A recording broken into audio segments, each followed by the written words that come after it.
நம்ம எல்லாருக்குமே தெரியும், முக்கியமா உங்களுக்கும் தெரியும், நிறைய நெகட்டிவ் கமெண்ட்ஸ் வந்துட்டு இருந்த ஒரு காலகட்டத்தை தாண்டி இன்னைக்கு நாங்க உங்களோட வீடியோவை பார்க்கும்போது நிறைய பாசிட்டிவான விஷயங்கள்லாம் போட்டிருக்காங்க. அதை எங்களுக்கு பார்க்கும்போது ரொம்ப ஹாப்பியா இருக்கு. நீங்க எப்படி ஃபீல் பண்றீங்க? எனக்குமே ரொம்ப ரொம்ப சந்தோஷம். ஃபர்ஸ்ட் அவங்க எல்லாருக்கும் தேங்க்ஸ் சொல்லணும். ரொம்ப ரொம்ப முக்கியமா பேட் கமெண்ட் போடுறவங்களுக்கு நான் ஃபர்ஸ்ட் தேங்க்ஸ் சொல்லிடுவேன். ஏன்னா எல்லாருமே மக்களுக்கு நன்றி அப்படின்னு சொல்லுவாங்க. நான் எப்பவுமே ஃபர்ஸ்ட் என்னோட வெல்விஷர் யார் அப்படின்னு பார்த்தீங்கன்னா எனக்கு பேட் கமெண்ட் போடுறவங்க. சூப்பர். அதனாலதான் நீங்க அவங்க ஏதோ ஒரு விதத்துல எனக்கு பின்னாடி இருந்து எனக்கு என்ன பூஸ்ட் பண்றதே அதுதான். புஷ் பண்றாங்க. கண்டிப்பா கண்டிப்பா.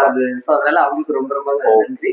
அப்புறம் ரொம்ப ரொம்ப முக்கியமா எனக்கு சப்போர்ட் பண்றவங்களுக்கு, ஃபர்ஸ்ட் ஹேட்டர்ஸ்க்கு, ரெண்டாவது என்னோட வெல்விஷருக்கு, மூணாவது ரொம்ப ரொம்ப ஸ்பெஷலா என்னோட யூடியூப் அக்காமார்களுக்கு ஒரு தேங்க் பண்ணுவேன். ஏன் அப்படி பாத்தீங்கன்னா என்னோட தவறை சுத்தி காட்டி என்ன அழகா வழி நடத்துனது யாருன்னா அவங்கதான். சோ அதனால அக்காக்களுக்கு ஒரு ஸ்பெஷல் தேங்க்ஸ். சோ நீங்க இதை சொல்லனால நான் அடுத்த கொஸ்டின்